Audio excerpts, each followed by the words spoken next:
warahmatullahi wabarakatuh. Waalaikumsalam warahmatullahi wabarakatuh. Bapak Ibu guru yang saya hormati, hari ini kita akan melaksanakan pengimbasan dari deep learning. Kebetulan kemarin 1 minggu, tidak 1 minggu 5 hari, saya melaksanakan diklat di SMP 4 yang berhubungan dengan pembelajaran mendalam.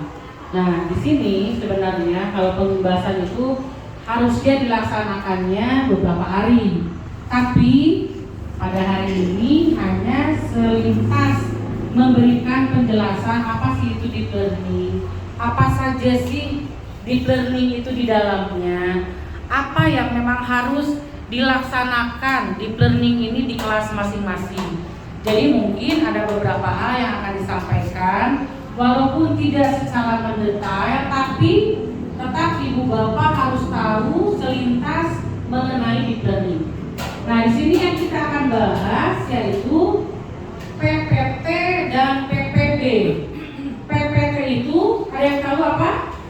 Pola pikir tepat.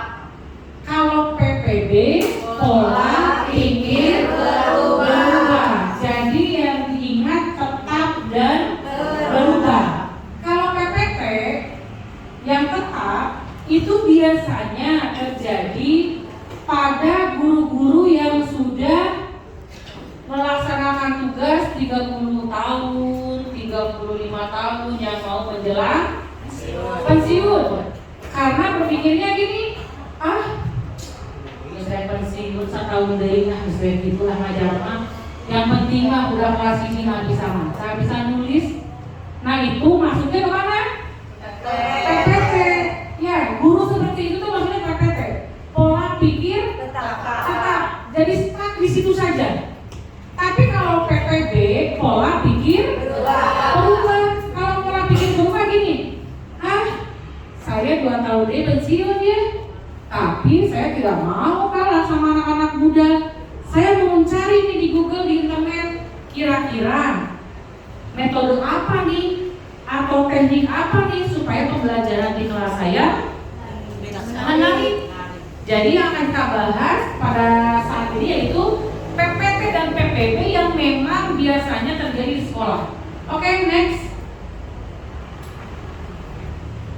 Nah, kalau orang berpikir dengan growth mindset, maka dia yakin masalah yang hanya sedikit itu jalan keluarnya banyak sebenarnya. Karena itu jangan menyerah, jangan apa? Saya yakin bahwa akan ada jalan keluarnya. Contoh kecil misalnya, ada anak di dalam kelas, kok anaknya seperti itu terus ya? Tidak ada perubahan. Kalau dia berpikirnya PPT, turunan ini mau budak teh, nggak semua bisa di rumah oke, tapi tidak dicoba. Tapi kalau dia PPB, gimana nih caranya supaya anak itu paham? Apa kendalanya? Digali oleh wali kelas, oleh guru itu digali. Apa saja nih yang jadi faktor utama?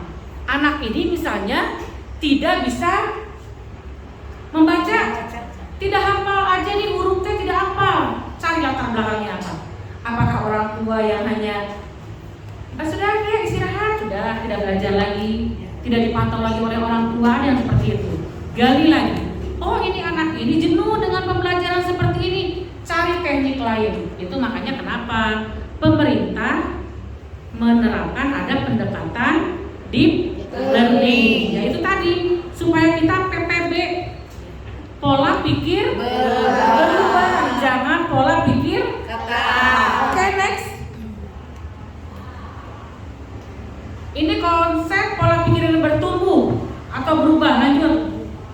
Nah ini pola pikir adalah segalanya. Betul. Pola pikir dulu, ada tindakan, ada hasil. Kalau kita tidak berubah, akan ada hasil tidak? Tidak ada. Kalau saja seperti itu, karena kita tidak ada perubahan. Ya, pola pikir lebih penting dari keterampilan. Ada pola pikir, ada keterampilan, ada alat. Pola pikir itu tadi mindset tadi. Kalau mindset atau fondasinya kuat, jelas kita juga akan kuat. Tapi Tapi kalau kita sudah pikirannya, sudah,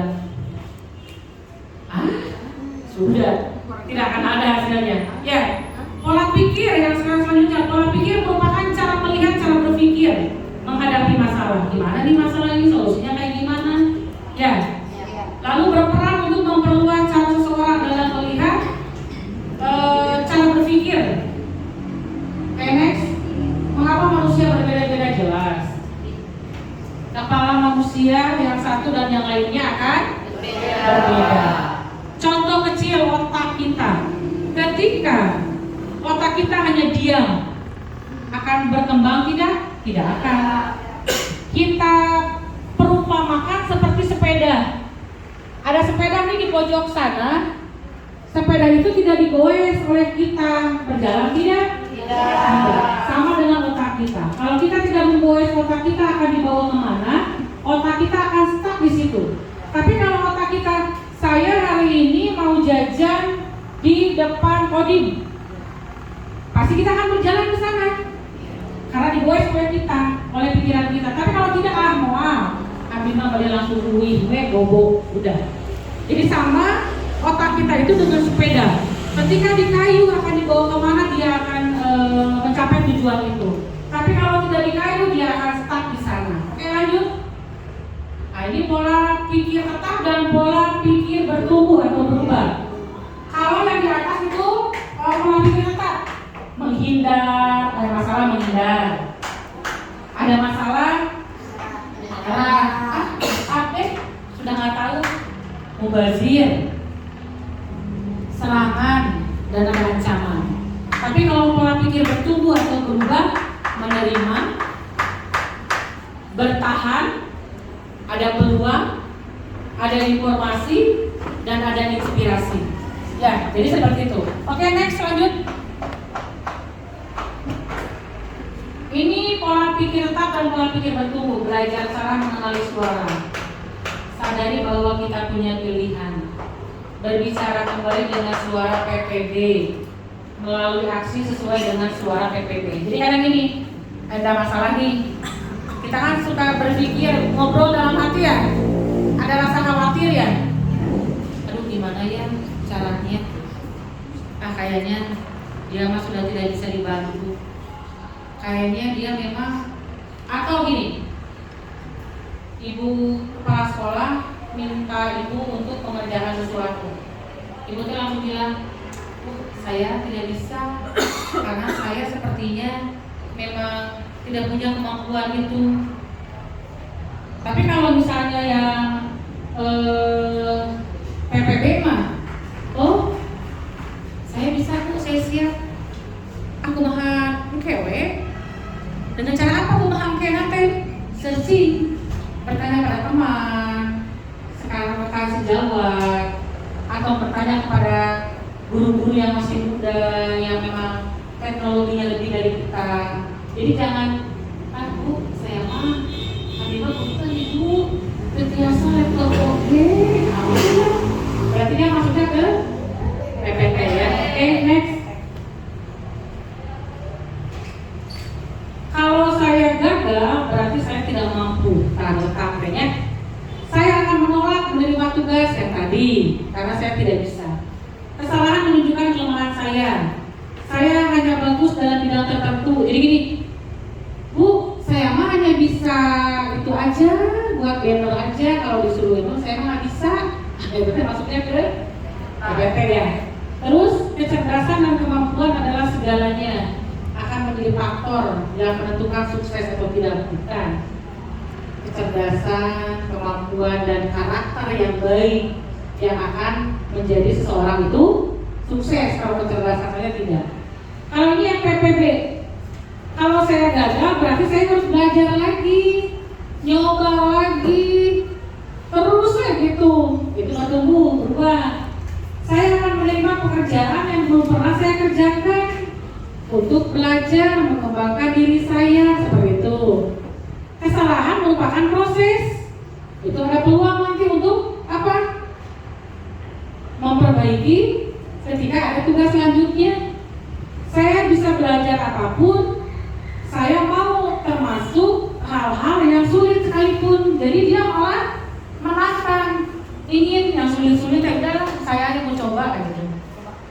yang tugas ke kepala sekolah teh, oke Bu siap.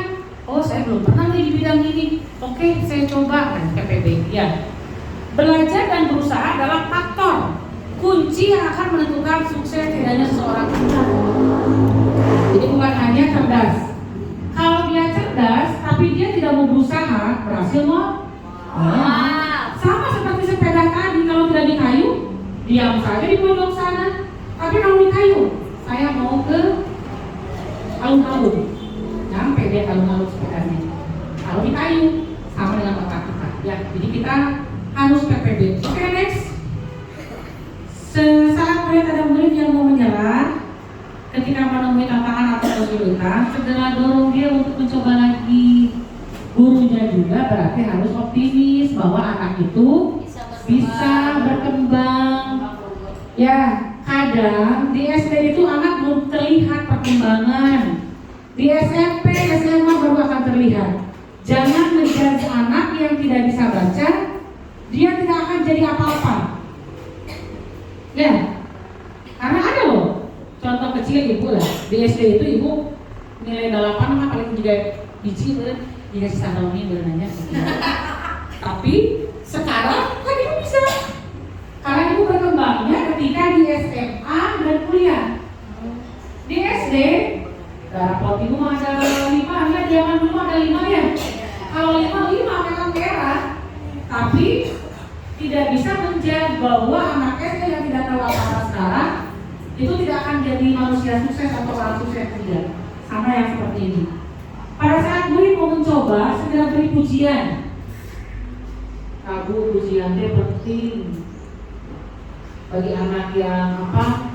Walaupun dia melakukan hal kecil ya, pujiannya keren, cantik, luar biasa, banget pintar apa? Tepuk tangan, kasih aku baju depan, kasih lima dan kayak gitu deh. Anak akan ingat umur hidupnya. Padahal saya cuma ngerjain kayak gini, tapi ibu-ibu sudah memberikan pujian yang luar biasa, jadi dia lebih semangat belajar. Komplain pujian dan tidak bayar ya, hanya omongan saja. Jelaskan kepada murid bahwa berbuat salah merupakan cara otak untuk belajar dan berkembang. Jadi jangan takut salah. Ketika anak ngomong salah di depan, jangan langsung disalahkan.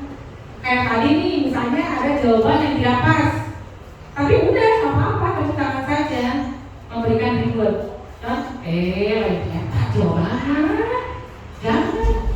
Ya, kan apa kalau yang berdasarkan guna terpusing, jawaban apa yang B, udah kan jawab bukan itu jawabannya, salah, bukan.